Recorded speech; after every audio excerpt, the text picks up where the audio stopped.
of high uncertainty right now. I mean, you look at crypto markets, you look at traditional markets, you look at gold and silver, you look at all the assets and where they're priced, and many people have done well up to this point in 2026 on certain positions, and other people, are down. If you're in crypto, you're down. But I think we might be on the mend here. We've got some high volume that showed up today, and things are starting to turn around. Fear and greed index is up a little bit, not back at 5 like we have been for a while here. And you've got, geopolitical events poised to play out. Everything's still going on over there in the Middle East. You got stuff going on in Mexico. You've got, all the regulations and stuff around crypto here in the U.S. that are coming to the forefront and hopefully getting across the line here. Maybe. I don't think it's going to be by the 1st of March. If they'd have to put it to a vote tomorrow and kind of ram it through, if they were going to do it that way. But they do have a summit. I was on Paul Barron's podcast a little bit earlier today. You guys should see that air maybe tomorrow, which will be exciting. But we talk about the summit at the end of the week where the banks, and Ripple, and many other people in the industry will be advocating for whatever they're looking for out of the Clarity Act. You've got the OCC putting out basically asking for how they should govern the Genius Act for the banks, and banks that are issuing stable coins and what that's going to look like, feedback on how they should implement it. So a lot of, I've said this before on here, but I would say it again, fundamentals are at an all-time high for crypto. If you're buying, and it's probably a good time for my disclaimer, nothing here is financial advice. It's only for entertainment and educational purposes. You should always consult with a financial advisor before making any financial decisions. My opinions are my opinions. They are not the opinions of Digital Ascension Group or Digital Wealth Partners. If you need a financial advisor, Digital Wealth Partners can help you out on the crypto side. Pretty much the only RIA in the U.S. that can advise on crypto legally. So, back to what I was saying. I feel like we're at a point in time, personally, very similar to like after the dot-com boom crashed. You've got fundamentals at an all-time high for this asset class, adoption, things rolling out, companies moving in, regulatory clarity right here on the horizon, and sentiments in the gutter. People are fed up, they're tired, they've been pushed down. We've seen, Jan Street, I don't know if you guys have been following that or not. Wild deal. They just deleted all their tweets. They were in trouble last year for some other issues, and now apparently they've been sued by Terra Luna for insider trading or front running, basically on insider knowledge and potentially causing Terra Luna to happen. It's not here or there. I told people about Terra Luna, and I thought it was going to go under many months before it did. There are multiple people that I could call, and they'd be like, yeah, you said that it wasn't sustainable. Which anything producing a 20% yield or more, I really need to understand the underlying mechanisms by which they're doing that. There are some people that do private credit that do very well. There's other people that I've seen have that type of return on real estate, if you're buying properties the right way. But at scale with billions of dollars to continue to generate 20%, and they were guaranteeing that on UST, it's really hard to put that much money to work and get that much alpha.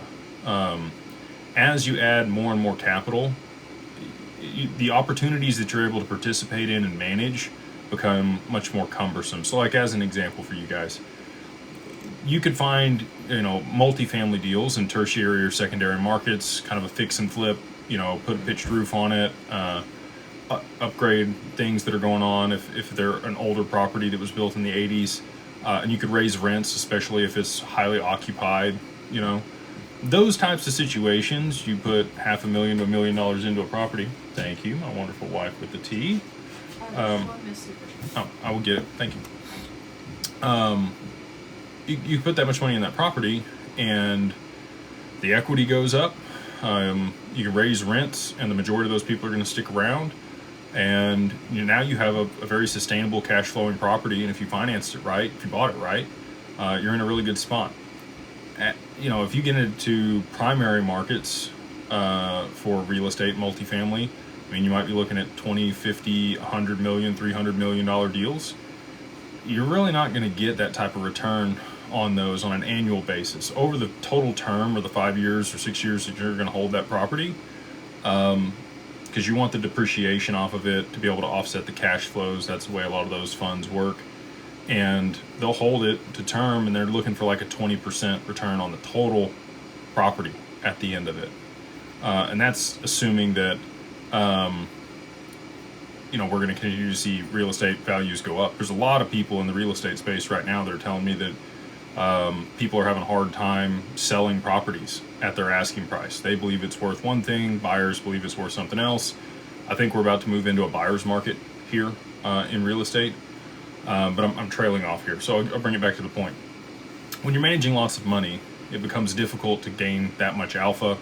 And if you're consistently paying out 20%, you're either doing something really unique and you're not going to tell anybody about it, and you've figured out something in the market to be able to exploit it and do really well, or it's a fugazi.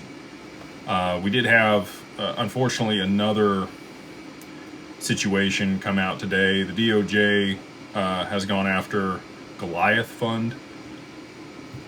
A couple people had told me about that, maybe 12 months ago. They had a liquidity pool on USDC that they were paying like 60% returns on annually. Smelt kind of fishy, and sure enough, unfortunately, it looks like they were running a Ponzi with a total of $382 million in that slush fund. Again, not here or there. They're gonna have to go through court. They're gonna do everything that they're gonna do, but the DOJ is probably not gonna bring a case unless they've already got all the information that they need. So keep your head on a swivel out there. If it seems too good to be true, probably is. Our funds have done okay.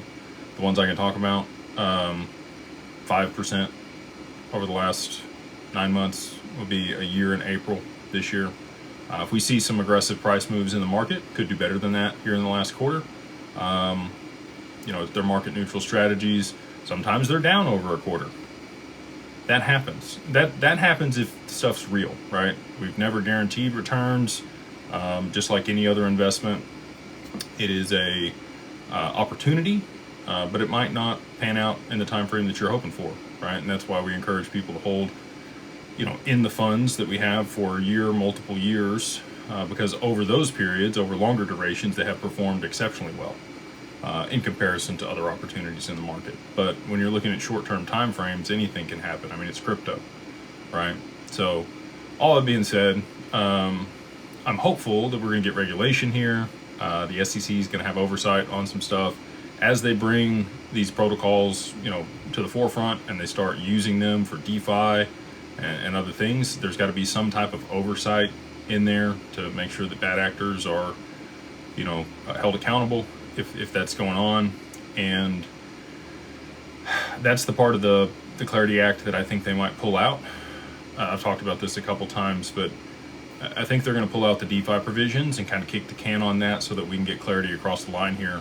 And we are going to know, where the lanes are for the rules of the road for the SEC and the CFTC on which assets qualify in which one of those categories. So hopefully that happens here in the next 30 days. We got, Patrick Witt calling for that by Easter. And I still think that XRP has a high potential to appreciate prior to that Clarity Act being passed, or right before.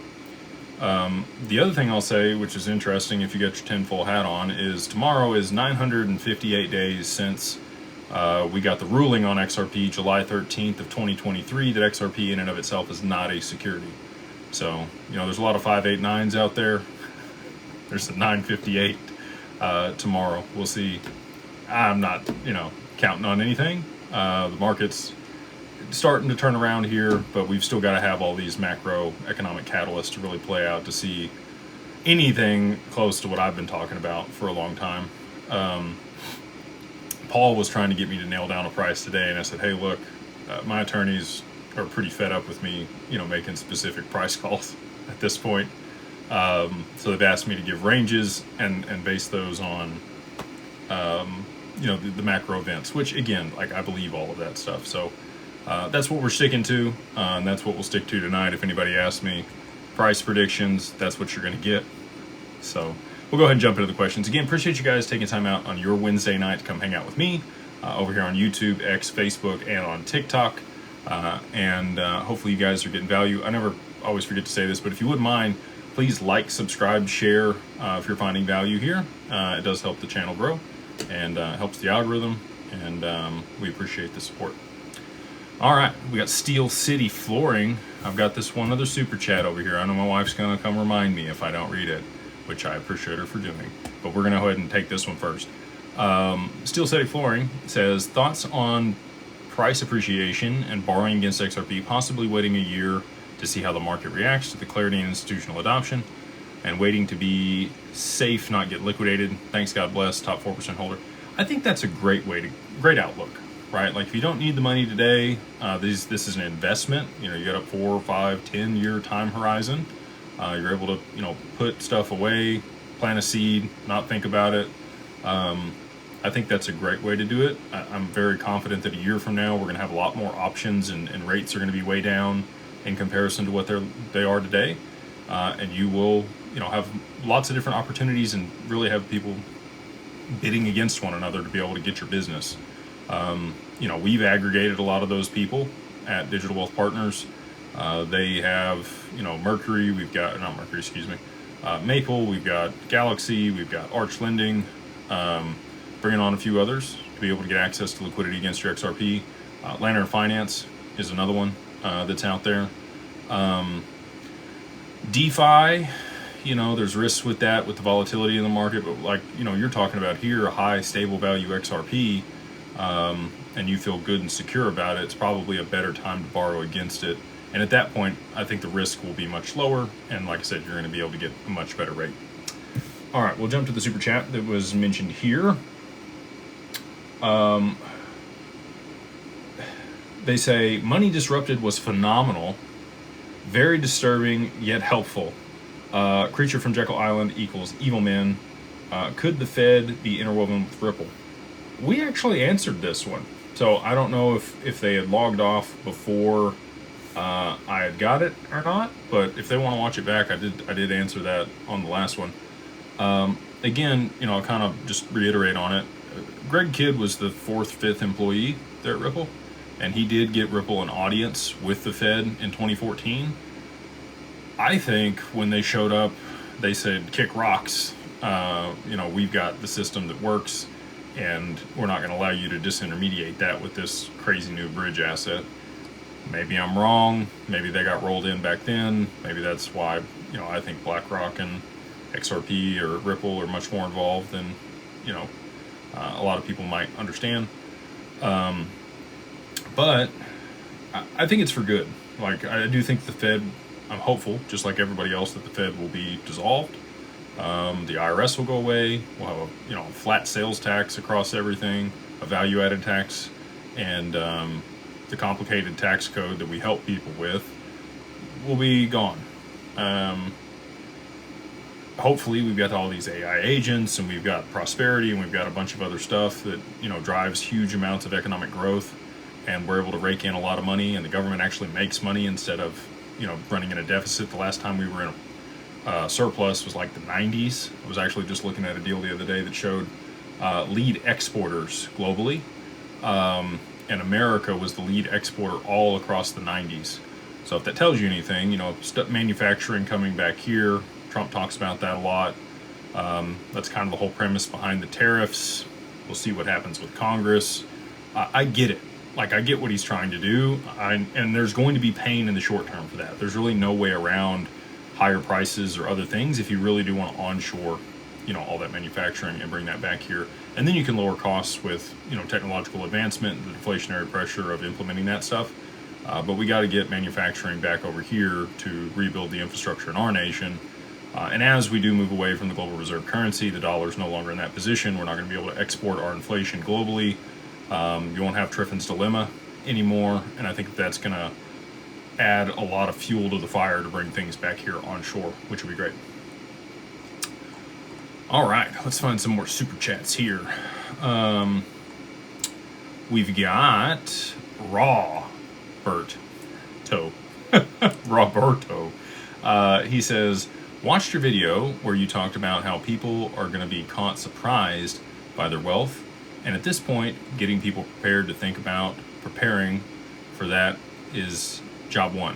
God love you, Jake. I know we do. Appreciate that, Roberto. Look,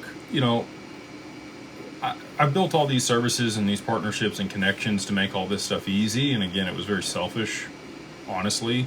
I did well in 20 and 21, and I want to make sure that other people have the same options and are afforded the same benefit that I was. But irrespective of any of that, I'm hopeful that people that watch my content just, one, dream bigger and believe that things can happen for them. And then two, have so much conviction, if they're invested in certain assets, that they start to take action toward those things.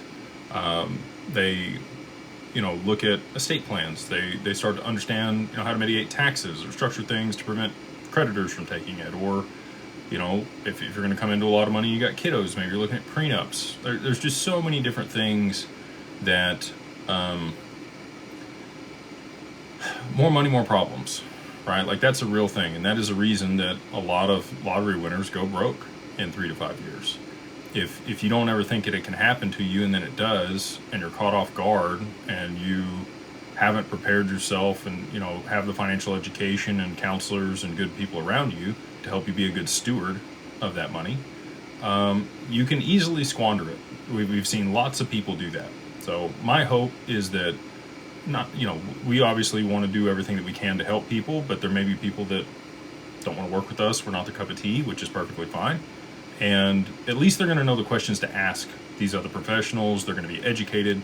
They're going to be in a much better position when this happens than they would have been if they were caught off guard and didn't believe it and just had their head in the sand.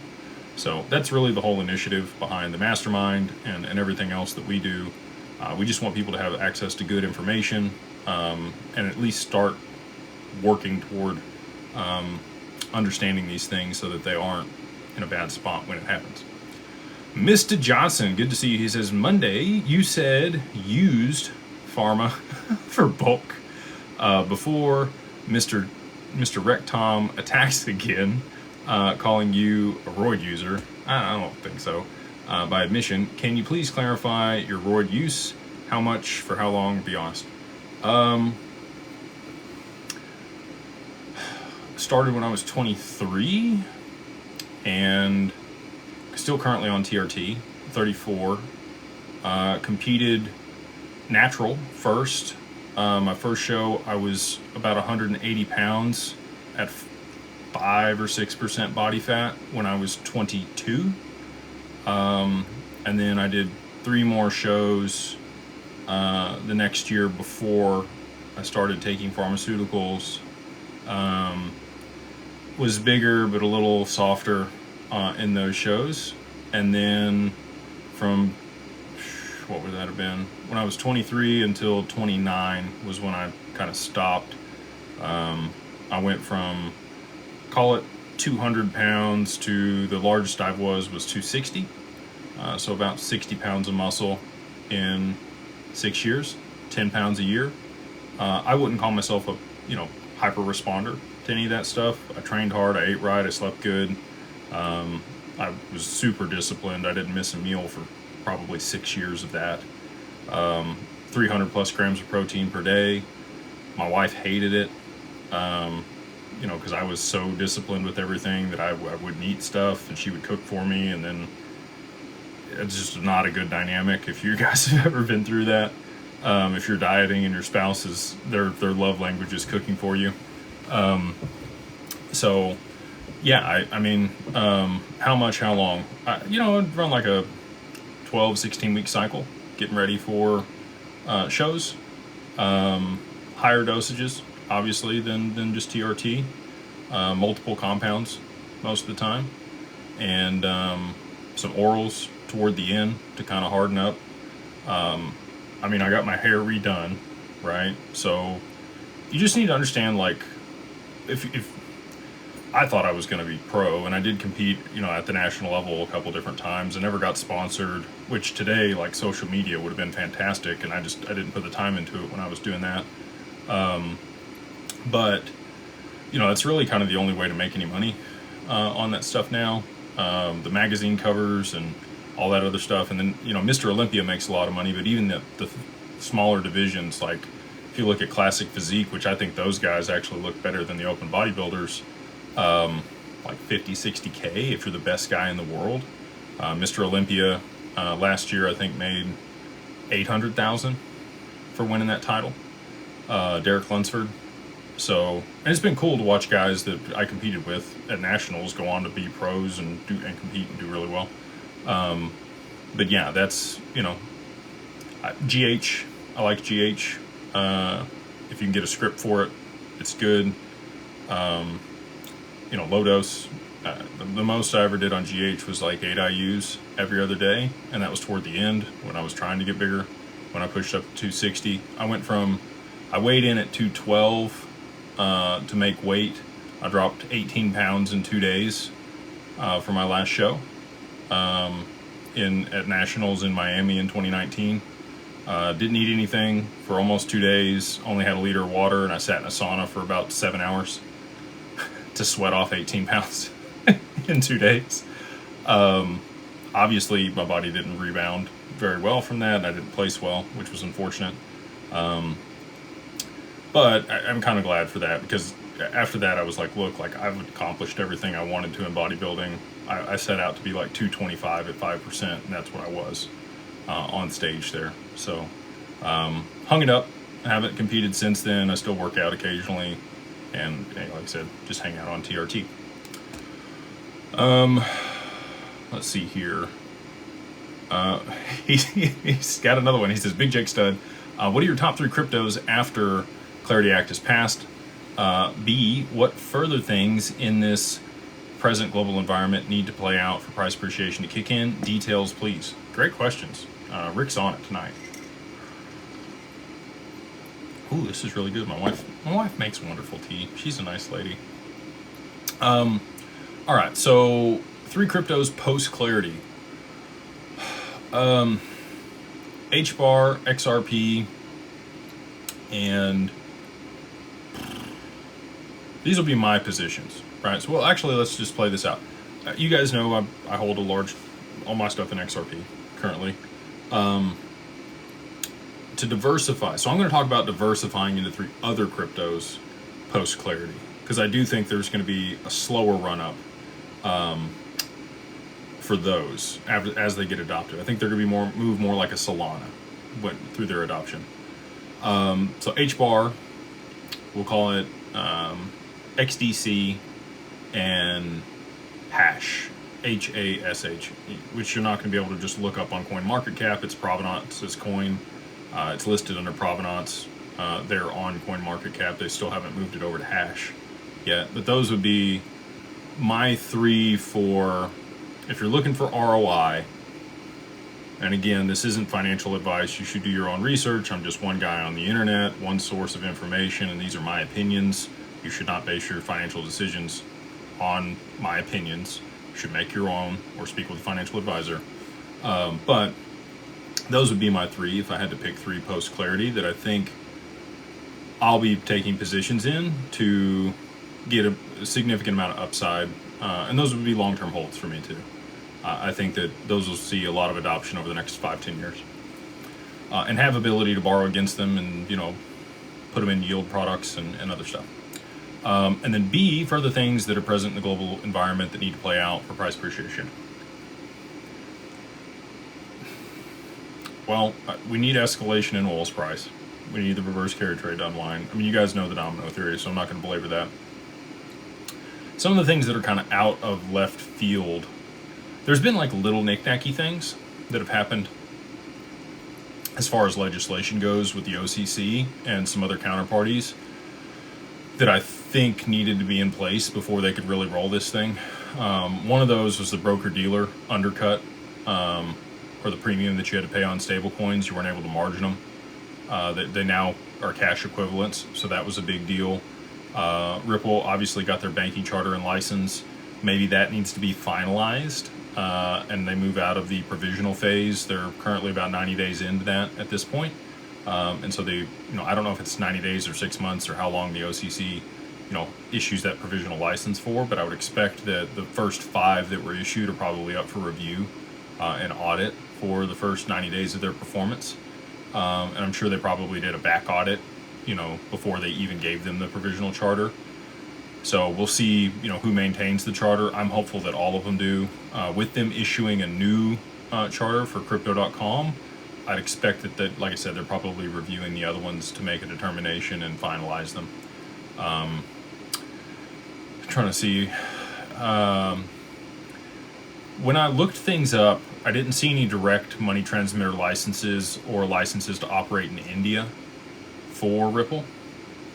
They've got it pretty much everywhere else that I can tell, but I didn't see any, like they have partner banks and stuff there that they work with in India, but maybe they need the actual licenses there in India. So we'll see if that ends up being the case or not. But again, that's kind of separate of price. That's Ripple's business model. So really the price is going to come down to BlackRock ETF, supply shock, low amounts of XRP on the exchanges, and the volume moving from the OTC desk and the dark pools, because there's not any left there, onto the exchanges to push the price to a place where they can start using it. I believe it's the supply and demand dynamic that pushes the price into a range where it can start being used, and then once there's enough liquidity in the asset, that's when they start using it. And until then, like if they turned it on now, it wouldn't work because there's not enough liquidity in XRP. We're starting to see transactions on the network ramp up here,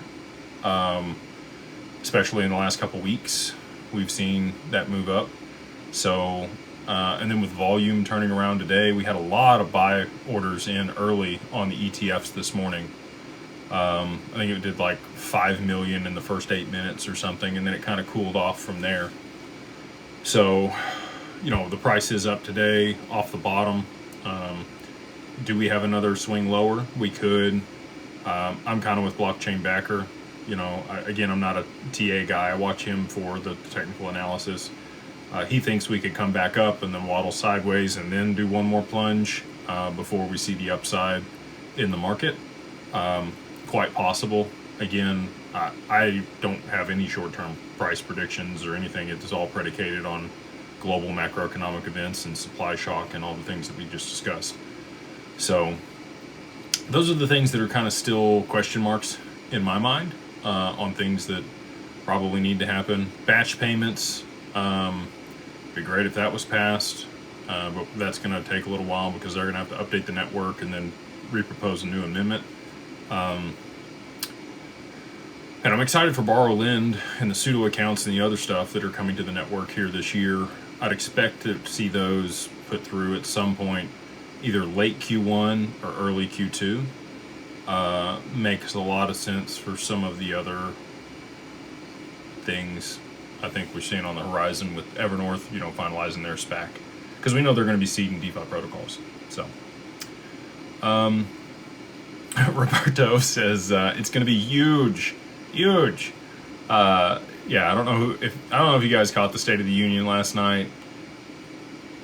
I'm not, going to get into the political side of things. I know a lot of people loved it, a lot of people hated it. But if you want to leave comments down below the video and let me know what you thought about. At least we won in hockey, right? Like, we took it from Canada.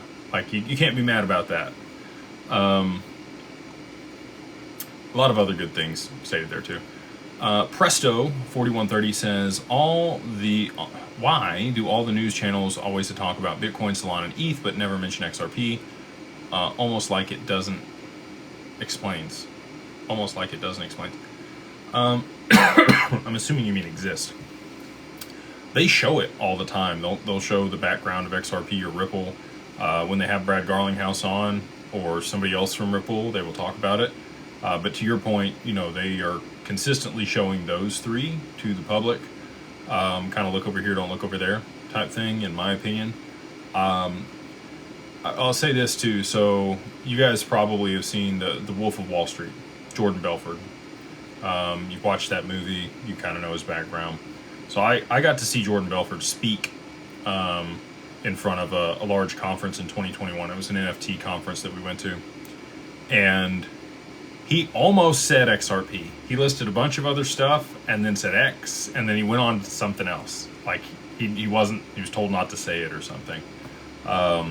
They talked about Terra Luna at that conference and UST and how great it was, and I'm like, this is not going to work out good. And sure enough, 3 months later, it imploded.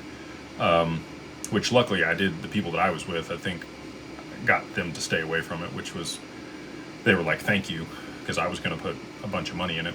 But anyway, when he spoke, he omitted it. There's been a few other people that I've seen kind of pivot. Elon Musk was asked directly from a guy in the crowd a little while back about XRP, and he said, he thinks it's great, kind of like some of the other networks, compared it to Doge and, settling value. He hasn't explicitly come out himself unprompted and stated that, but I do think that Elon will come out and talk about XRP. You've got X payments. I think X payments probably end up on Hyperledger, though. I don't know that they'll end up on the XRPL. But yeah, very interesting that the mainstream media doesn't talk more about XRP, but I don't think they want to draw attention to it. Like I said, it needs to be an orchestrated event for them to push the price to where it needs to be able to accomplish all their objectives. And if retail's clamoring or FOMOing, it could cause some problems, and that's why they have the escrow and some other stuff to be able to suppress the price and hold price stability. And people will say it's manipulated. I would agree with that, but it's also doing what it's supposed to do, which is trade sideways for extended periods of time. This person says, I don't trust the media. I think that that's a great attitude to have, and you should probably, watch stuff like this, watch X, watch YouTube. I get the majority of my news information over there from X and Twitter. Brody, my man, he says, what insights was Eric Trump able to provide you about XRP, and how involved do you think Donald Trump is with XRP? Do you feel like he's planning to use?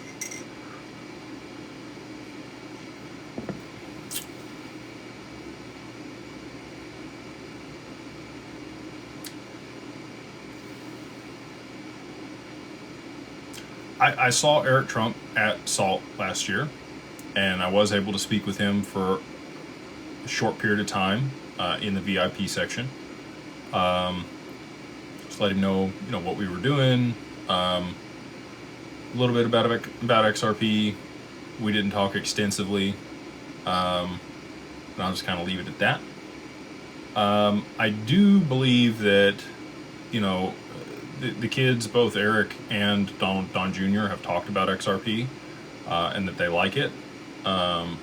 Donald himself, talked about XRP in the crypto reserve. We could see that on Friday this week. We could see, maybe they've audited the government and they know what the government holds.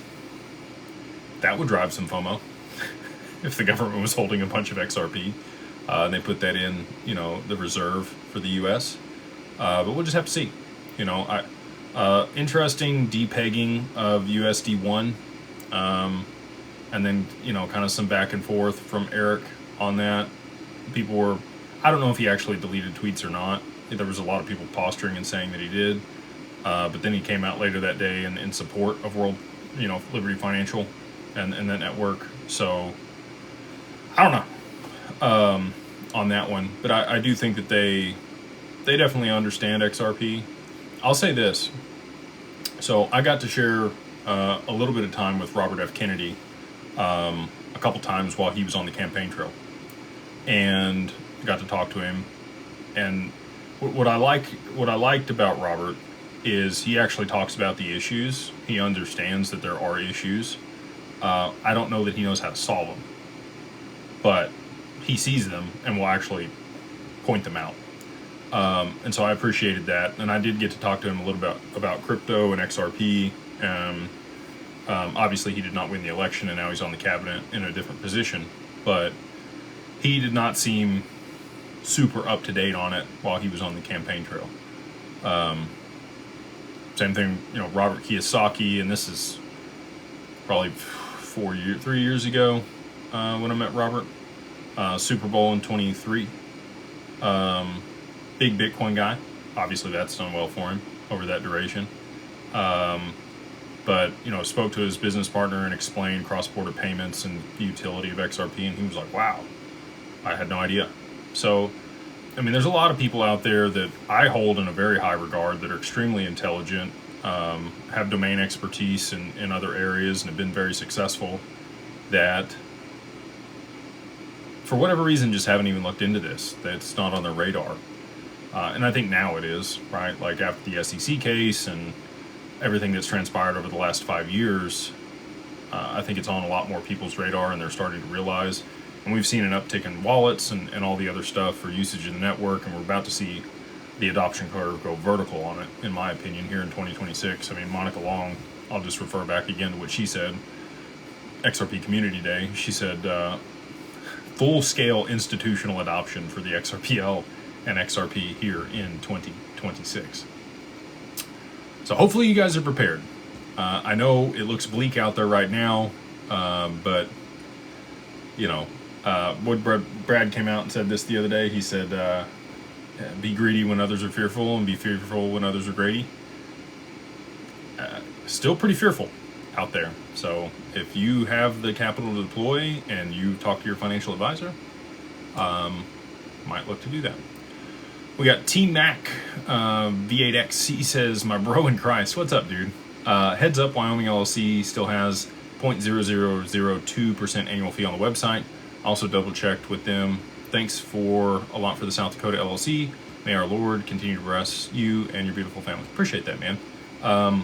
That is what it says on the website. I was advised by my attorneys that is no longer the case. So I probably need to reach back out to them and verify that. Oh, one thing that I do want to mention that I found pretty cool.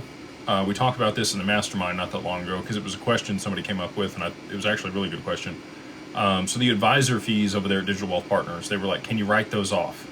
Because most everybody over there holds their assets in an LLC. Traditionally, you would not be able to write off AUM fees. Okay. The caveat and the reason that you can with ours, and this has been verified by multiple CPAs, is that we're providing custody for the assets, and that's wrapped in to the AUM fee. So because we're providing that additional service and there's custody for the asset, you are able to write that off on your taxes as an expense for the business. So big win for those that do have their assets over there at Digital Wealth Partners. You should be able to, you're not going to pay taxes on the money that you paid for the fees.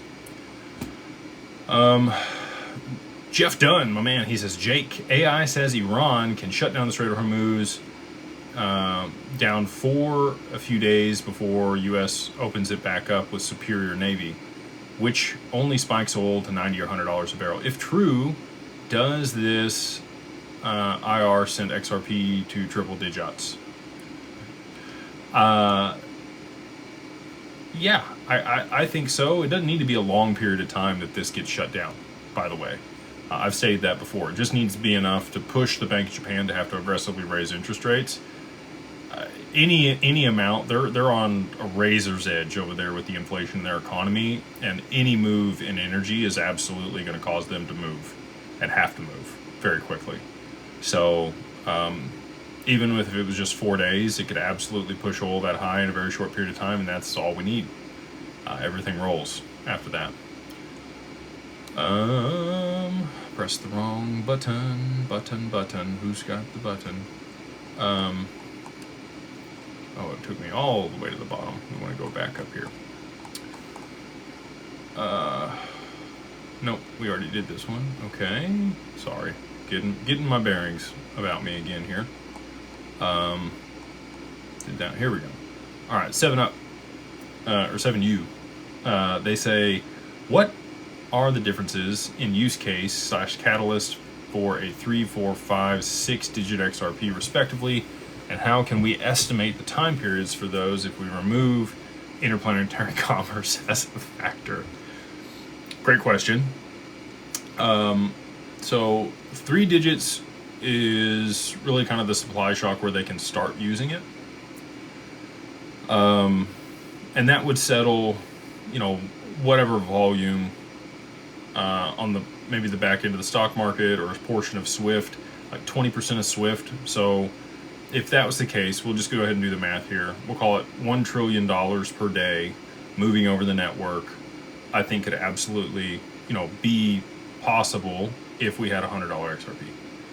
As that escalates up, I mean, the back end settlement of the stock market's $6 trillion. There's $600 trillion in global stock markets. Back into the FX market, pretty similar. It's 5-6 trillion a day. So these things start adding up, right? And then there's more and more demand for the XRP to be able to settle these transactions and be routed over the network through the DEX, settling through XRP. The more liquid XRP is, the higher the price XRP is, the cheaper those payments are going to be, the faster they're going to settle, all those things. So, 3 digits, just cross-border payments would kind of be my guess. 4 digits is probably the back-end settlement of global markets.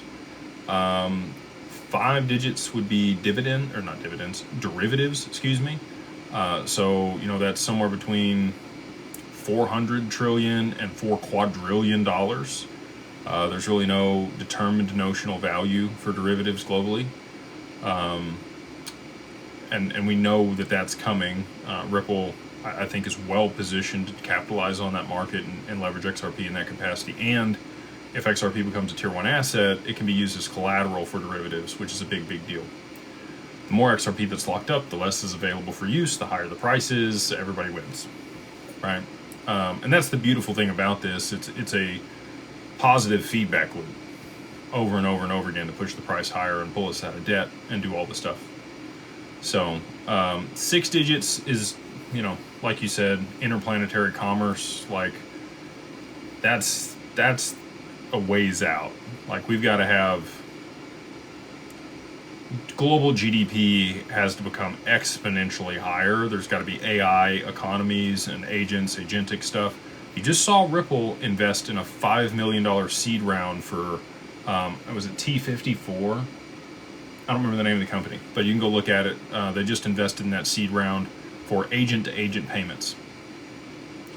If that doesn't tell you that that's coming and it's going to be a huge market, huge, I don't know what else does. Ripple only invests in things that are going to add value to the XRPL and the ecosystem, and they do a good job of picking winners most of the time. They've made some bad investments and calls, but everybody does, right? I would say the majority of their calls have been very fruitful, and obviously they advocate for those companies and help them move things along, and that's the benefit of getting an investment from Ripple. So I'm expecting big things from that company. I'm expecting the proliferation of agents and that whole economy and the payments, that's going to be a much larger economy of payments than we ever thought about doing as humans. And I know that sounds super sci-fi, okay? But the reality is, like, we're not that far from that. Max Avery sent me an article this morning, which was kind of disturbing. The pace at which AI is progressing, we really only have like maybe 3 years of the civilization as it exists today before it's completely papered over and looks very different. And that's going to be hard for a lot of people to adjust that quickly. If you're not using AI to augment your ability to perform at a high level, I would highly encourage you to start playing with it. Start using the LLMs, Claude, ChatGPT and the others.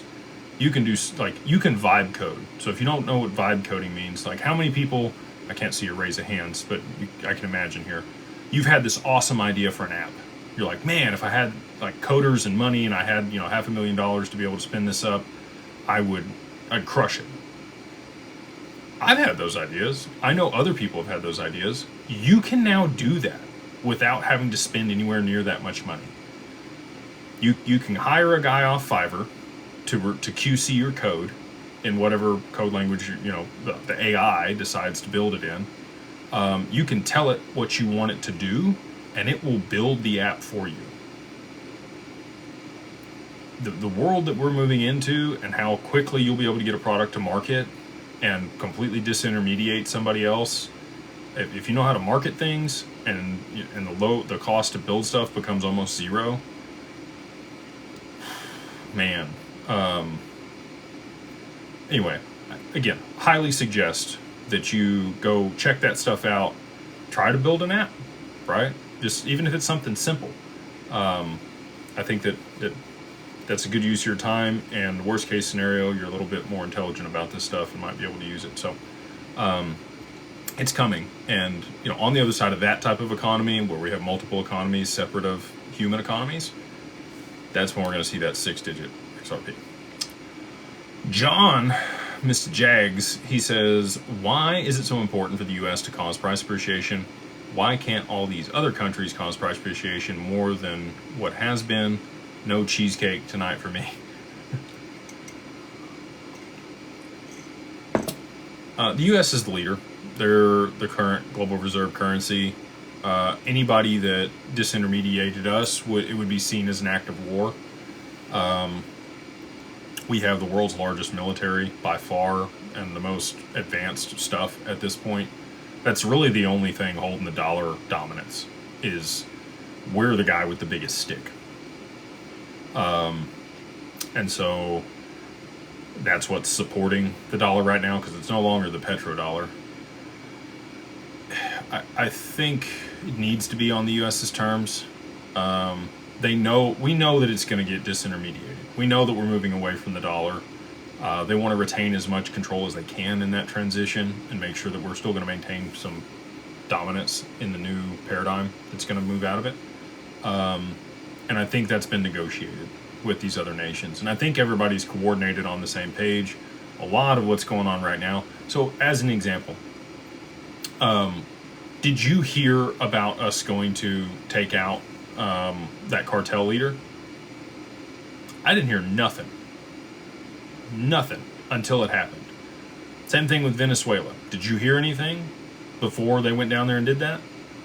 When they were running that op? Nope.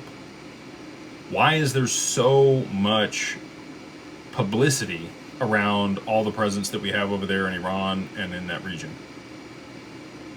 Seemed like a lot of theater to me. If you're really going to run an op, if you're really going to take somebody out and do something, you don't tell them you're coming, right? And like the whole war between Iran and Israel has also been weird. They were like, hey, we're going to come blow up this base. You better evacuate all these people. That's not how war works. At least traditionally. Maybe we're in a social media age, and so stuff leaks out and all this stuff. Seems weird to me. So, all that being said, this feels, to me, fairly orchestrated to get the spike in oil and cause all that to happen. So, this person says, I thought you said you knew about the deal. I asked if you had heard about it. Victor, my man, he says, legend, heard a news piece today that the carrier trade is overblown and that Japan has got it handled. I believe it was Standard Chartered that said this. What are your thoughts? Appreciate all the efforts and belief. Do you remember who? Jim Cramer. Do you remember the weekend before Bear Stearns went under? Like the Friday before? He came out and he was like, yeah, Bear Stearns is a buy. And now everybody like laughs about that and says inverse Cramer. Anything that he says, like, everybody bets against. Whatever they put out in the media is to quell people's concerns. It's not real. There's a large amount of leverage that's still left in Japan. And the main problem outside of markets and the mountains of liquidity that have been put to work in those is treasuries. When we see Japan's bond rates rise and ours fall, you are going to see a rotation out of U.S. treasuries into Japanese bonds. Our Fed and Warren Buffett are already front running that. They've bought a bunch of yen because they think that that's going to appreciate compared to other currencies, and they're going to be able to lend it out so that people can repay those loans, and they're going to be making a lot of money off of refinancing those loans. So that's, my 2 cents on it. I don't. I think there's a lot more left in that than what they're going to put out there publicly.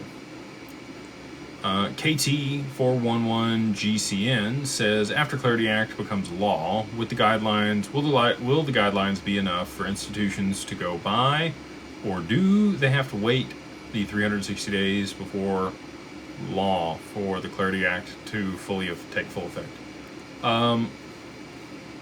I think that they would be fine with that. I mean, the SEC and the CFTC are both already, on board. There's bipartisan support for this. Democrats are obviously in opposition to a lot of things that are in the Clarity Act, and so they voted against it, but they got it through because there was 12 to 11. So they're going to vote on it.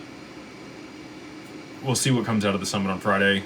But I think that a bank's institution, I can tell you they're chomping at the bit. They want something passed so that they can start using these networks to drive down costs for them and increase their profit margins. They see the benefit now. Like, it is coming, and it's coming fast. So I don't think that that's going to stop anybody, especially if the regulators are on board. NJM0727 says, hey Jake, thanks for all the work and the info. I continue to stack XRP, waiting for price appreciation. I'm a long-term holder. Curious your thoughts on XTC versus HBAR for greater ROI through 2030 and beyond. Well-articulated question. Sorry it's late for me and I can't speak. It's been a long day. XTC versus HBAR. I would really need to understand total addressable market for both. So let's just look it up. We're going to Google total addressable market. TAM is the abbreviation for that. And this is today, this is not AI and all the other stuff. Trade finance. And XDC can be used in other applications. Anything that is a contract that has value can be tokenized on XDC. All right. Google AI says the total addressable market for trade finance software is rapidly growing. That's for software. I just want...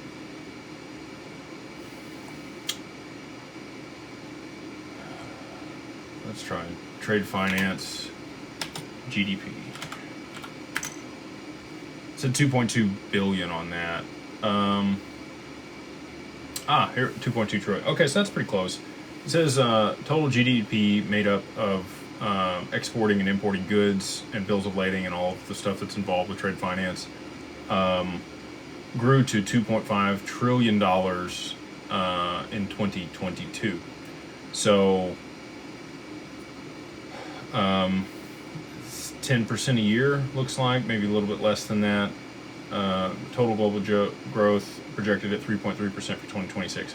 So maybe we're looking at $3 trillion total addressable market for XDC if it only gets that application. We know that they're going after that one. So that's what I'm going to use for that. HBAR, we're going to do GDP from web apps. Because I think that they're going to be the main provider for decentralized applications. Based on the consortium and the board, or what's it called? The council that they've built for that platform and the people that are on it. This says that digital economy, apps, software, internet services has grown to represent 18% of U.S. GDP. So this is just U.S. GDP, which is $4.9 trillion in early 2025.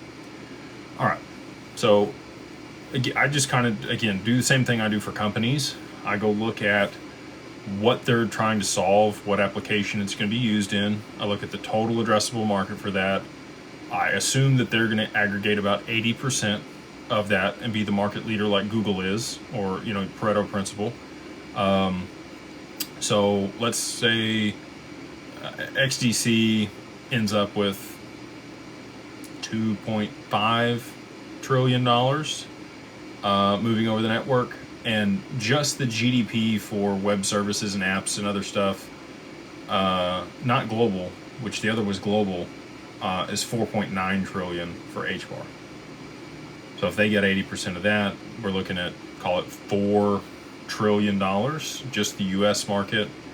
Global markets are probably 10 trillion, somewhere in there if you're at 80%. I'm going to go with HBAR. There's a higher total addressable market for that. Let's look at the total supply for HBAR real quick. So tokenomics do come into play. Total supply for HBAR. I should know this, but I don't. I know that XDC is like 38 billion. Total supply for HBAR is 50 billion. So circulating supply is currently 43. Circulating supply for XDC is like 19. They have about half the supply out there.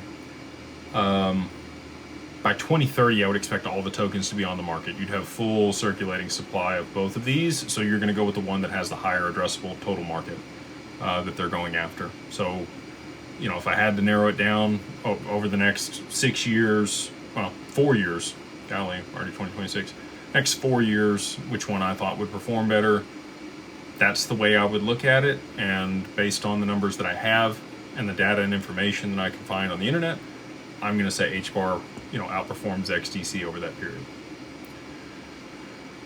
I think it's important to like walk you guys through that type of stuff. If you don't want that, I can just answer it. But I want people to have like, because I know other people have these questions and they're like, well, how do I even figure that out? Or, well, I don't want to just ask Jake or one of these other people.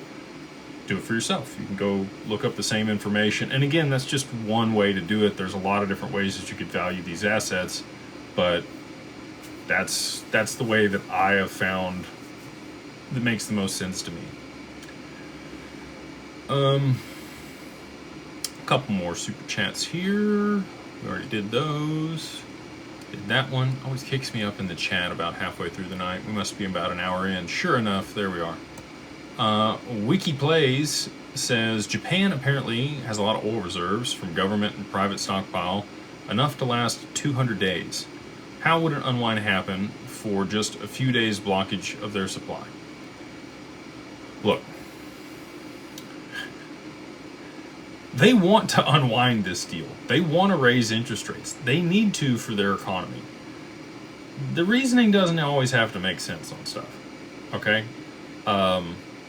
Just because they have enough oil doesn't mean they could deploy it in the supply chains fast enough to be able to meet demand. Okay, I'll give you a good example. How many people here in the U.S. know about our strategic supply of oil? What would, you know, Biden burnt through it, right? I think Trump's trying to redo it, but most people don't even know that. They just see or hear that gas is going to be more expensive. I can tell you from people here in Texas, as soon as they say that they're going to run out of gas, everybody and their mom goes to the gas station with 55-gallon drums and their auxiliary tank and everything else and fills up. And you can't even get into the gas station because so many people rush in at one time. I would assume, and maybe I'm wrong about cultural differences here, but I would expect it would be something similar in Japan. You could see a huge spike in demand if people thought that there was going to be a shortage. That just needs to be the perception or the narrative that's out there. And then you're going to see everybody running and clamoring for those resources all at once. Again, like yelling fire in a theater. People don't look for the fire, they just run. Running and clamoring for those resources all at once. Again, like yelling fire in a theater. People don't look for the fire, they just run.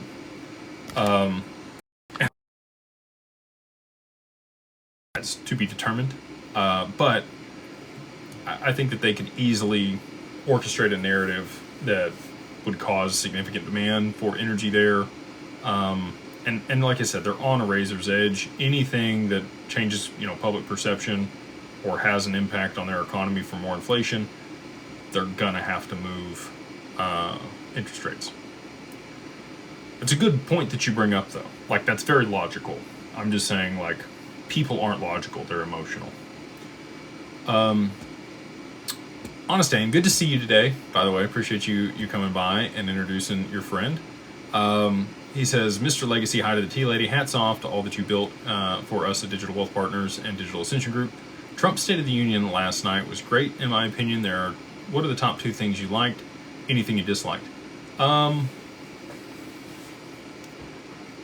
lot of it was good. I like that he brought in the hockey team and congratulated them and like gave them some medals and stuff. I don't know. It seemed a little overboard, but cool. I liked the fact that, he talked about, I will say this about Trump. He does what he says he's going to do most of the time. Most politicians don't do that. He just kind of doubled down on that last night and talked through the things that they have been able to execute on. He completely skipped over crypto. Didn't like that. A lot of his votes, I think, came from people in crypto. So for him to just leave that out, I felt was a little... there's a lot to get through, right? And it's the State of the Union, so maybe crypto isn't the best thing for that. But that was one of the things I disliked. I wish he would have woven that in there somehow. I also don't necessarily... I see how he makes this correlation and why other people think it sounds impressive.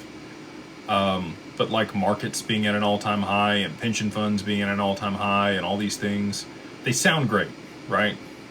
There's a lot of inflation in our economy, and people move to risk on to be able to generate a return. And so we've seen huge amounts of inflows into markets over the past 5 years because they printed a crap ton of money. I don't know. I'm concerned for where the markets are at. PE ratios are at astronomical levels. 25 on a PE ratio is not good.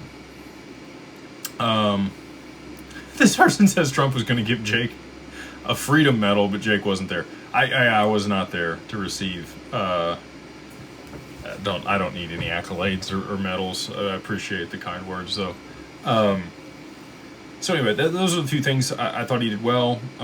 He always speaks well, and that's why I think a lot of people like him. I can tell you, I disagreed with a lot of Obama's stuff that he rolled out. Great public speaker. Fantastic public speaker.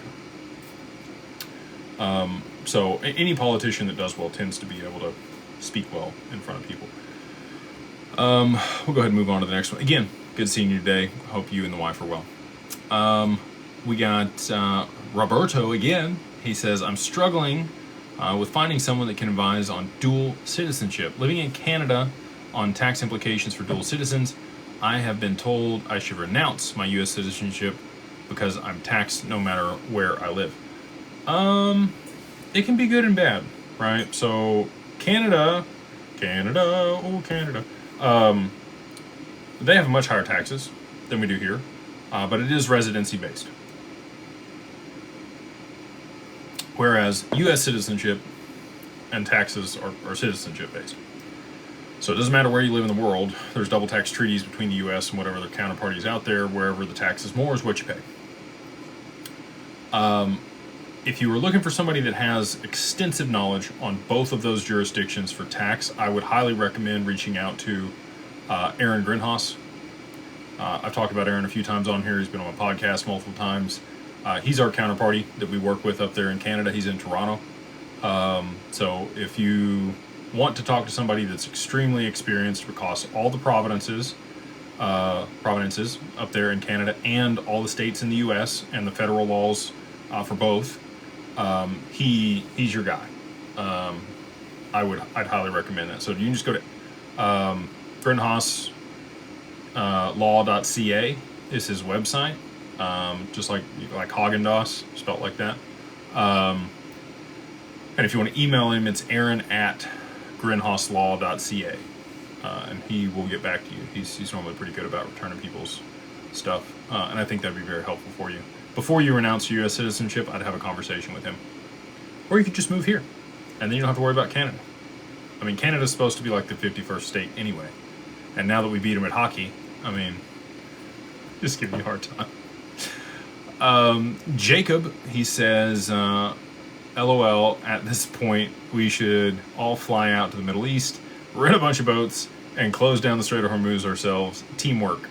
I am on board with that, my man. I don't think that's going to go very well unless it's the day that they want it done. And I don't know what they're waiting on at this point. Maybe they're waiting on Satoshi to move his Bitcoin. I don't know what they're waiting on.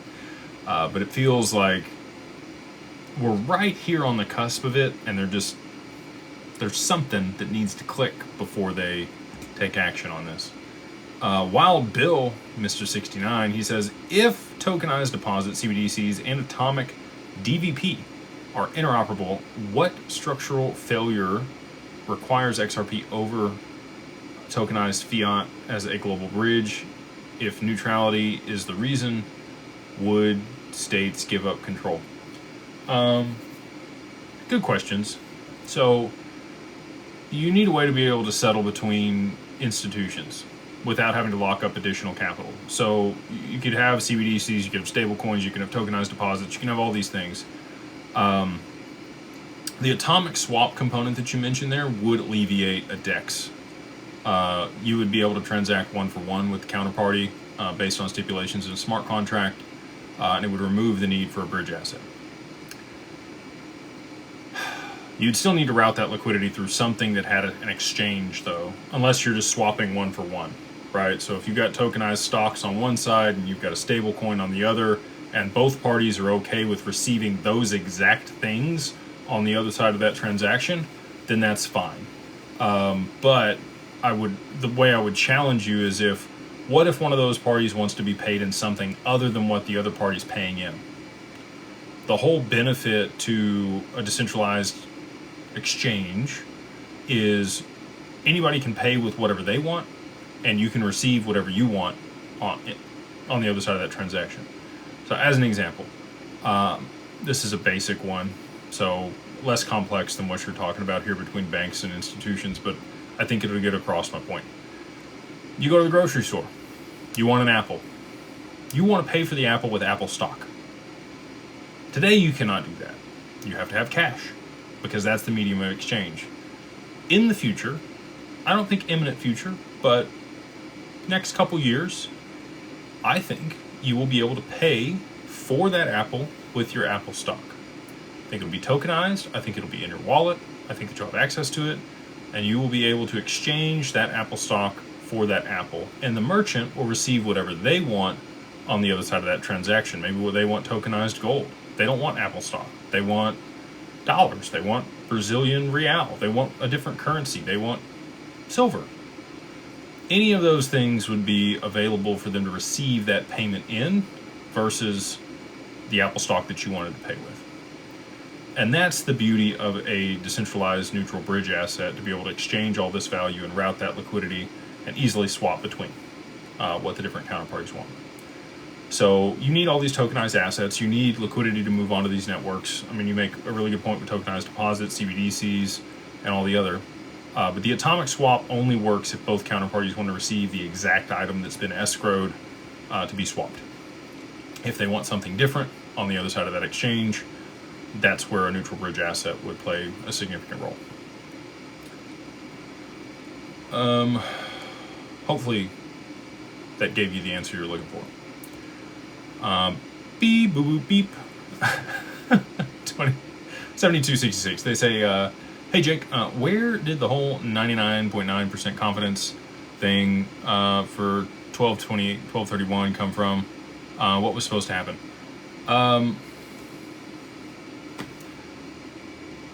I felt like things were going to move. All the players and everything was in place. And again, you know, down to the wire. You can ask anybody around me. I felt like things were going to move there. So,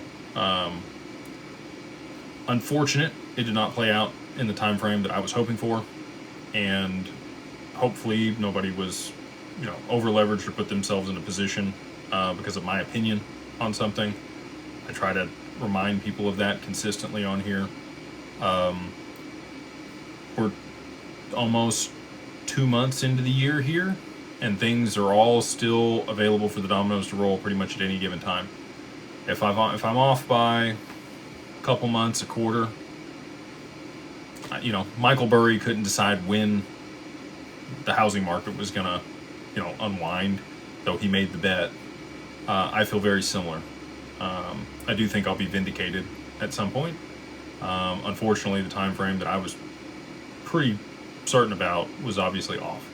So, can't get them all right. I'm batting a pretty good percentage on things that are legitimate macroeconomic events and catalysts and things that have to be in place. Time frame, not one of those. So that's why I've stepped back from that. I'm not trying to give any time frames on stuff. I do feel that things could move before the Clarity Act. Probably will move before the Clarity Act is passed for XRP, and but it's going to require these other catalysts to play out for us to see the amount of price appreciation that I'm looking for. We could, you know, it's possible to see something lesser, but I'm not selling any of my XRP, even at a high price. But hopefully other people kind of understand the potential for it. And my concern, you know, with a lot of what we talk about here for people is regret. And maybe they won't. People have plans. They should execute those plans. If a $10 XRP completely changes your life, take profit at $10. Understand that you're going to owe the taxes. Account for that. Execute on your mission. I'm probably here more for people that want multi-generational wealth and understand that assets continue to accrue value over extended periods of time. And I'm pretty confident that XRP is... I mean, Brad's got a monkey sign on his wall in his office that says XRP will rule the world, or run the world. I kind of agree with that. I think that it is going to be the oil for the new financial system, the oxygen that's required for it to breathe. And if it's something that you own, it will be one of the most valuable things on the planet on the other side of the implementation of this stuff. So selling it for $10 or $20 or $50, I'm just, you know, and again, never go broke taking profits. If you've got, you know, a mission and you're going to be able to execute on that at those prices, you should do it. For me, I would rather, you know, forego some things now so that my kids have a leg up in opportunities. Chris, Mr. Burns, Mr. Burns, I don't know. Chris with a K. They say, what do you think will happen first? Strike by U.S. on Iran or close of strait? I don't know that it's even going to be the U.S. that strikes Iran. I think there's a wild card out there, and I think it's the UN. I think I said this Monday night, but there might be a there.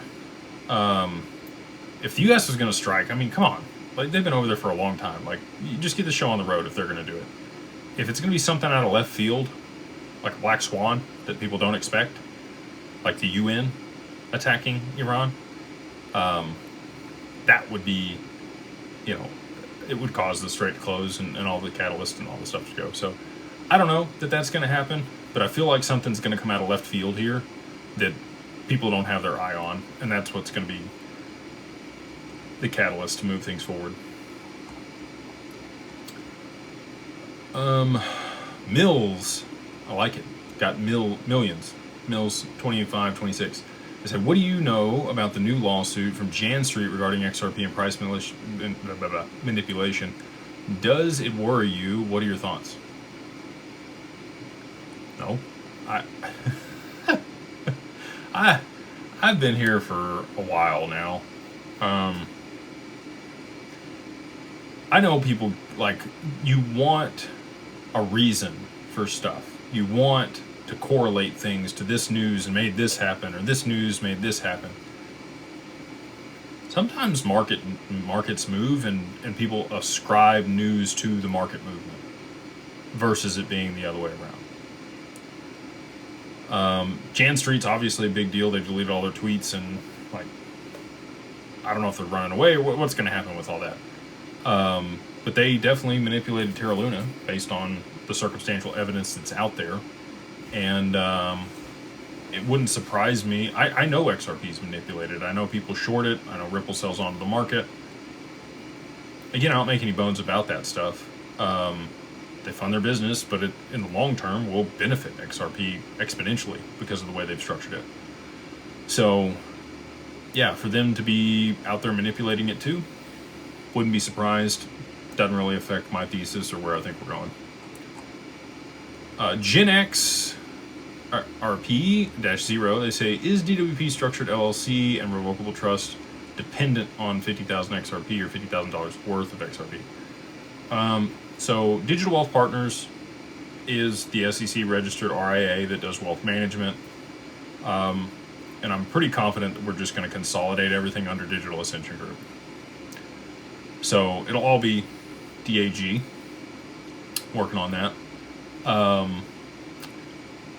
But the estate planning side is separate. So wealth management does require 50,000 XRP to work on that side with anchorage and institutional custody and all that stuff. To set up an LLC and revocable living trust and all that stuff that you mentioned at the beginning of this question, a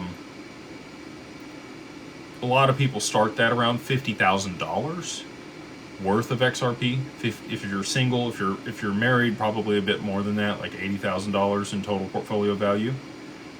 So, you know, hopefully I'm doing a good job of delineating this. So the wealth management's 50,000 XRP denominated in XRP. The LLC and revocable living trust, that's around $50,000 worth of portfolio value. And if you want to work with us to set up the LLC, all you got to do is go to digitalfamilyoffice.io. We do everything end-to-end for you that you could possibly want for the LLC. Corporate veil, template for the operating agreement, certificate of good standing, banking memorandum, articles of organization, registered agent, EIN, corporate veil service. I think I mentioned that one. Great value over there for $2,000. Nobody else is going to do all of that for that price. If you use the code, in order to get it for $2,000, it's normally $4,000. You can use the code 50OFF50 OFFDAG LLC. That's 50 OFFDAG LLC. Get you all that stuff. If you want to add the living trust with the assignment of the assets from the LLC to the living trust to make sure that it's affected and in there, if you want to use the code webinar trust, all capitalized at checkout, you can do them separate and get it all for like $2,800. It's $200 off with webinar trust on the other side. So great, opportunity. Don't have to do it with us. There are other people out there that do it. I've got a full ebook on how to set it up. I've given talks on all the specifics of all of that multiple times. So you can find that in my content. And then, if you want to work with another attorney to do it, more power to you. But I don't know that they're going to do it exactly the way that we do it. We've done over 8,000 of these. So up to you who you want to work with.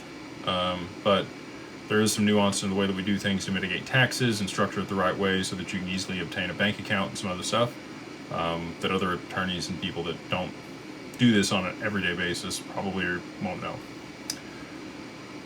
The Duke. I'm gonna have to shave my beard. My nose is just itching and itching tonight. Say, hey brother, you filmed a documentary on crypto.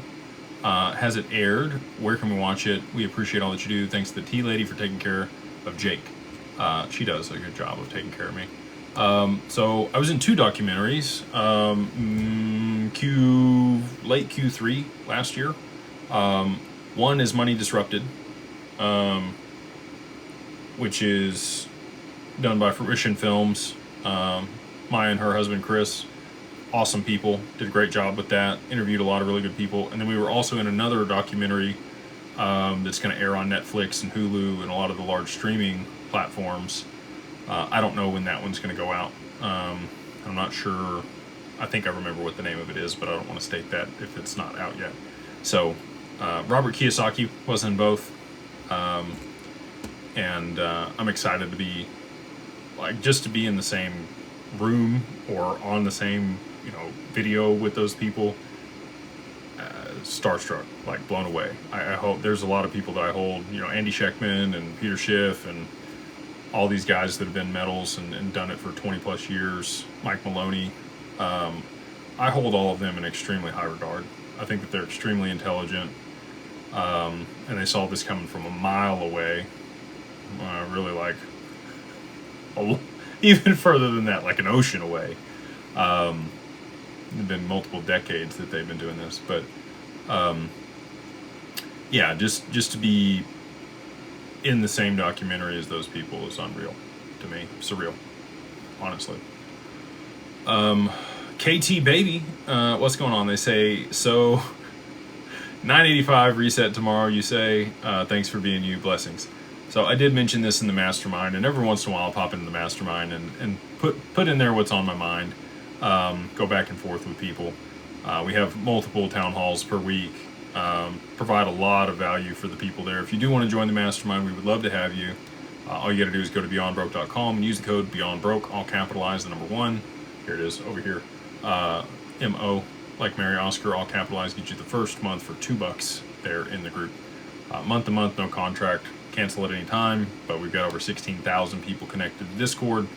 So I think there's a lot of value there. I try to provide a lot of value there, and we love the group. But back to what I said in the mastermind. So 958 days ago, not 85 days ago, 958 days ago, we had clarity for XRP. It was on July 13th of 2023. And what I posted in there was, that feels like a lifetime ago in some aspects. And in some ways, it feels like just yesterday.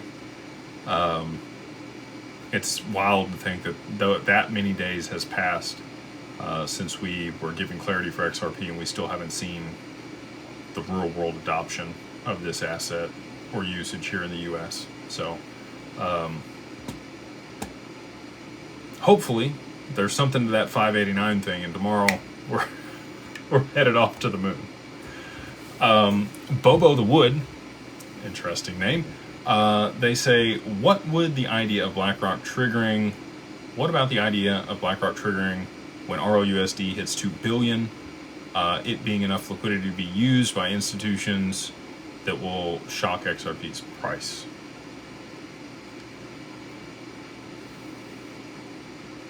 I don't know why 2 billion's the number. What's the market cap of ROUSD right now? Let's take a look here. I know that they crest 1 billion in 1 year. So RLUSD market cap. We're at 1.5 billion right now on ROUSD, 1.56. So probably going to be another 3-4 months before we get to 2 billion, maybe a little bit less than that, call it 3 months. I mean, maybe you're right. But I think things could move sooner than that, depending on the macro and where that's at.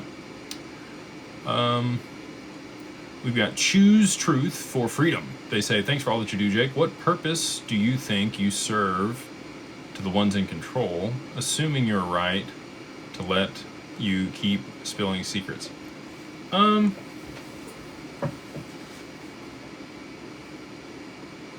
Ones in control. I don't know who you mean by ones in control.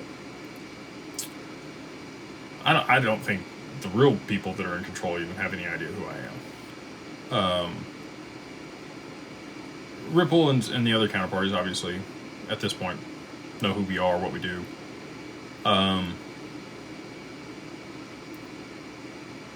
think they want people to do well. I think that they want people that see this opportunity to take advantage of it and be able to change other people's lives and have wealth for their family and do cool stuff with it and help a bunch of people. I really do believe the meek will inherit the earth, and this is how that could happen. There's a certain type of individual that tends to find XRP and make a pretty significant investment. It only resonates with a certain type of person. It is wild to see. Like, they did a survey and it was like 80% of people that own XRP are unvaccinated. And then I can tell you from just people that own XRP are unvaccinated. And then I can tell you from just and are somewhat, spiritual or often pray and want to take care of their fellow man. And most people that we speak with have philanthropic interest. They want to do good for their community.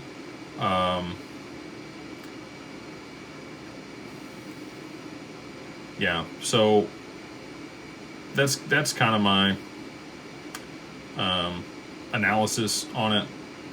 But I don't know. I don't know what I think they need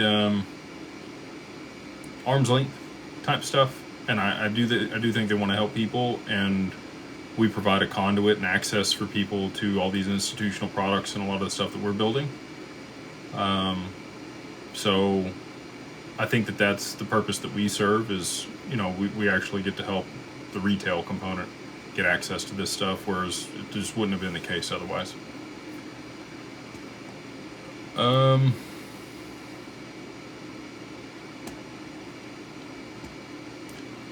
got Rooster. They say, client and Carbon 2, good to see you. He says, for your tech analysis on AMM, and how would an HW it be determined price of XRP efficiency of the liquidity pools to mitigate slippage?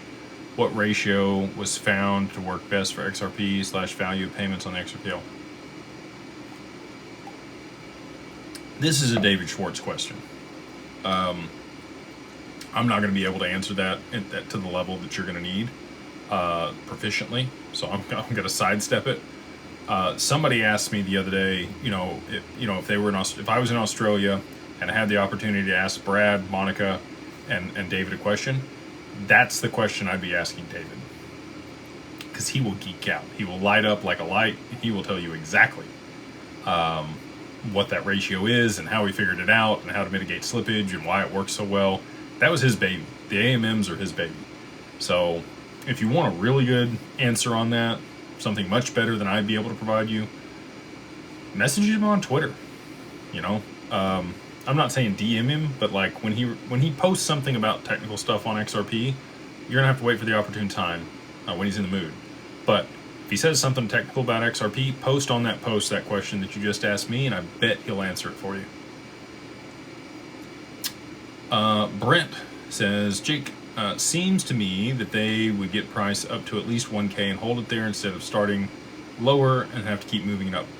That's quite possible. Like I mentioned before, 3 digits would start to move some of Swift's value.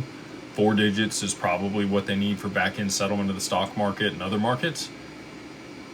The DTCC and, NASDAQ, president of NASDAQ, president of New York Stock Exchange, the SEC chair, all of them have stated recently that the first application for distributed ledger technology is going to be on the back end of the stock market to reconcile trades and settle. That's XRP, in my opinion. And that's $5 to $6 trillion a day in volume globally on the back end of stock markets. I don't know what it is directly for those exchanges of the U.S. stock markets, probably a bit less than that, maybe 2 to 3 trillion. But that's still a lot of liquidity moving through XRP on a daily basis, and it would need a 4-digit price in order to be able to facilitate that. So you might be onto something there, Brent. I'd love to see it. I'd love to see it go straight to 4 digits. Haley says, hey Jake, I was scammed and lost all my XRP. I'm told there's a lot of it. Just please warn people. Very sorry to hear that, Haley. That's why we do what we do with institutional custody. There are a lot of scams out there. There's a lot of people that impersonate me online. This is the real me. I'm not AI. You can see my hands. Move my plant back here, Until we see, and even after we see regulation in this space, there's going to continue to be scams and people that try to take this from people. There were people that stole stock certificates from people's homes back in the day, I'm sure. any way bad actors can maliciously take advantage of people, they're going to. So just be careful out there. Don't ever give anybody else your seed phrase to your cold wallet. If you get a phone call from the cold wallet or from an exchange and it feels off at all, just hang up. Don't talk to them. You know, I'd have a completely separate device that you're opening stuff up on. Have multi-factor authentication on it. Just do everything that you can to be operating in the most secure way that you can. So again, I'm sorry to hear about your loss. I'm hopeful that maybe you'll have a little bit more time to recoup that before things move here. Rockin', they say, realistically, how long can we just be staged in the Middle East with all the carriers, subs, manpower, economically? Surely this is more than a nothing burger. God bless. Again, I feel like this is just a big show.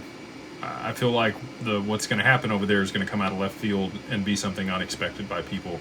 Because I'm with you. This seems like a lot of effort for not anything to happen yet. Supras 2025, they say JRCT, XRP, Bank Online, NDAs, Execute, BlackRock, ETF Live, Ledger hot, Clarity Pass through other crypto projects hot. Is this the vision of the domino theory? I'm assuming it's Japanese reverse carry trade, XRP, Bank Online. Not. I would have a different order there, so the ETF would have to come before XRP's price would move, in my opinion. If you're talking about NDAs as options to buy XRP at low prices to begin using it, possible, you know, post price appreciation, because you're buying it for pennies when it's worth a lot more. And then I do think that after we see price appreciation for XRP, that we will get the Clarity Act, and that'll just pour gas on the fire. We actually made it to the bottom of the chat here. I've got through all the super chats tonight, which is wild to me. So appreciate you guys asking good questions. We'll hang out for another, call it 10 minutes here, and then we'll wrap it up tonight. Martin says, don't trust anyone with your wallets. Don't give them any information. That is good etiquette there, Martin. I wish other people would adhere to those guidelines. My wife pointed out, you know, I will never ask you to communicate with me directly. We have a team of 20 people that are customer service focused at this point. It's a rare deal when I interact with somebody. If you do message us, my wife or myself likely respond to you. If it is the right account. If anybody ever tells you to get on Telegram or WhatsApp or any of that, I do not, to the best of my ability, communicate on either one of those platforms. I'll never solicit people, you know, to go to those platforms. We do have a Discord, obviously, for the mastermind. But again, that's paid access to that. If you join that, you may get spammed by fake jakes when you're setting that up and moving on to Discord. We run you through exactly all the things to turn off so that won't happen, but inevitably people don't read the email that they get or watch the video that's in the email that they get. So it still happens, and then people get frustrated, which I get, but we do everything that we can to make sure that people aren't, you know, berated by fake jakes. So just be careful out there. Like I said, if it seems too good to be true, I'm never going to ask you to send your XRP anywhere. I don't work at Digital Wealth Partners. I own the company. I don't manage assets. I can't see client information. I don't have any of it. So our team over there would be the ones working with you in Anchorage and Securitize to be able to move assets into institutional custody. Anything other than Anchorage and institutional custody with Securitize, not anything we provide. Our advisors communicate through email over there. You'll be assigned an advisor before you get an email. So if anything seems out of line or fishy, don't hesitate to reach out, ask other people in the mastermind. We have 3,000 clients at Digital Wealth Partners at this point, and they can vouch for it, tell you exactly the process they went through, and if you're seeing something different, it's probably a scam. Jay Nee says, a rather popular XRP YouTube influencer with the initials CS mentioned today about how the reverse carry trade won't happen. Thoughts on this? I'm assuming you're saying Crypto Sensei. That's my guess for CS. Could be somebody else, I guess. Look, I have my opinions. Other people have their opinions, and that's all good. I don't hate on anybody's hustle. It sucks for me to come out here and beat the same drum all the time. There's a lot of people that pivot and go back and forth on things to keep it interesting. I will say this, I'm always going to be consistent. If I really believe something, that's what I'm going to come talk about and explain for you guys. If I'm presented with some different data, like I've kind of pivoted on the Bitcoin conversation, right? Like for a long time, I thought Bitcoin was going to zero. And then I was kind of like 50-50. I'm kind of back to like 70-30. I think that with quantum computing, I don't know that they're going to be able to upgrade the network. They're going to have to fork it. There's going to have to be something done in order to mitigate quantum risk for Bitcoin. And I think that's rapidly approaching, like very soon, within the next 12 months. So if they don't fork and fix things, I mean, there's a lot of wallets that are exposed to that, even if they did upgrade the network.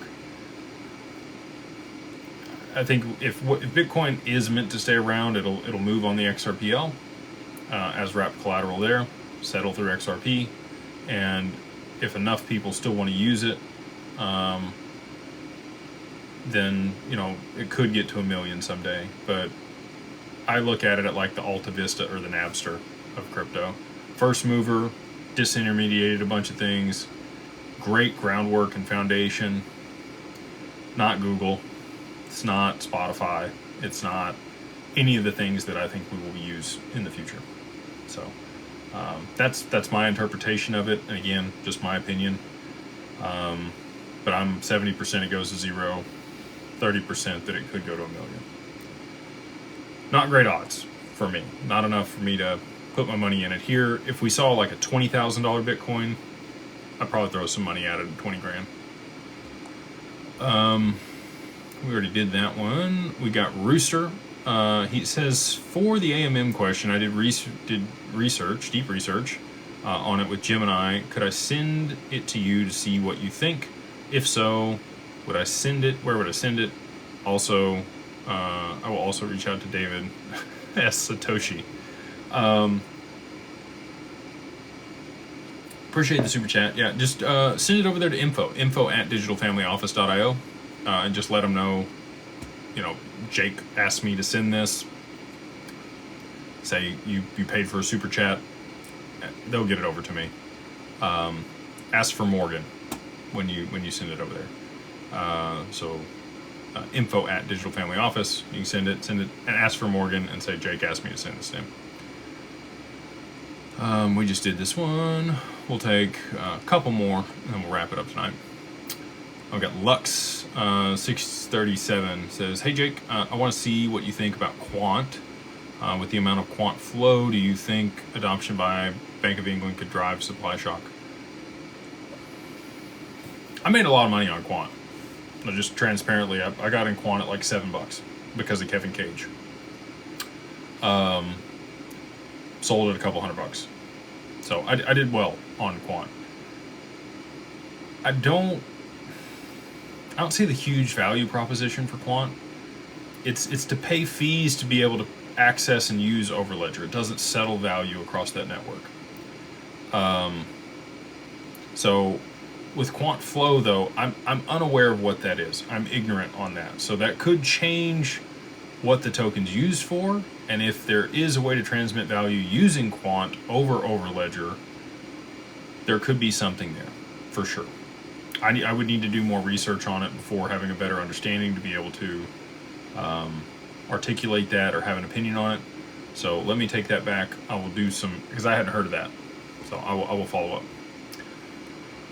I'm going to butcher that. I'm not even going to try to say the name. Thank you for the super chat. They say, are we out of the woods yet with the bear market? I'm 50-50 on it. I think like the worst feeling part is over, but we could see a little bit more downside before we have the appreciation everybody's looking for. Bert Vogler 67 says, do they, the U.S., Iran, and Israel, know about the domino theory? I think that they definitely do. I think that there's an absolute, like I said, coordinated effort over there. It's just a weird, just a lot of open, transparent information being listed out there on the internet for people to be able to get access to. Seems like a show to me. So, trying to think if I had any other wonderful ideas that I wanted to share tonight with you. Go check out the mastermind. On board 100. Oh. See, my wife always on top of it. If you do want to get into Digital Wealth Partners, and you got at least 50,000 XRP, but you don't want to pay the AUM fees yet, and you're like, I'm on the fence, but I want to be proactive and I want to set things up. If you already have an LLC, we've got 3 days left here through the end of this week where this code is going to work. So you can use the code ONBOARD100 to get you $100 off the onboarding over there at Digital Wealth Partners. So it's $900 to onboard instead of $1,000. We really don't make any money on that because it goes to our partners, but we want to, provide people an avenue that want to be proactive, a way to get their account set up before they fund it. We feel like, we're going to have products in the very near future to be able to generate enough returns to cover all the costs associated there, but we get the fact that people don't necessarily want to hold their stuff there and pay a ton of fees. We have a lot of people that have a foot in the door. They've moved over enough to have an account, and that's kind of how they've hung out. We would expect you to fund within 90 days. It can linger on a little longer than that, but if you want to be proactive, we would love to work with you. If you have larger amounts of digital assets, more than 50,000 XRP, you can just go to digitalwealthpartners.net, fill out the contact us form, and at checkout, again, use the code ONBOARD100, get you $100 off that onboarding fee. So that's for DWP. If you need the LLC, again, that's only for people that have an LLC already. And international people can be individuals. But if you need the LLC, you can go to digitalfamilyoffice.io, use the code 50OFF50 OFFDAG get you everything end to end for that LLC. Or you can set it up yourself or work with another attorney. We just want to be an avenue for that. And then last but not least, if you do want to join the mastermind, again, we would love to have you in there. Over 16,000 people, month to month, no contract, very happy, get a lot of value from it. And you can try it out for $2 if you use the code BeyondBroke, all capitalized, the number 1, and then MO, like Mary Oscar. So with that, I'm going to wrap it. I hope you guys have a wonderful Wednesday, a wonderful finish to your week, and we will see you on the next one. Appreciate it, TikTok. Have a good night.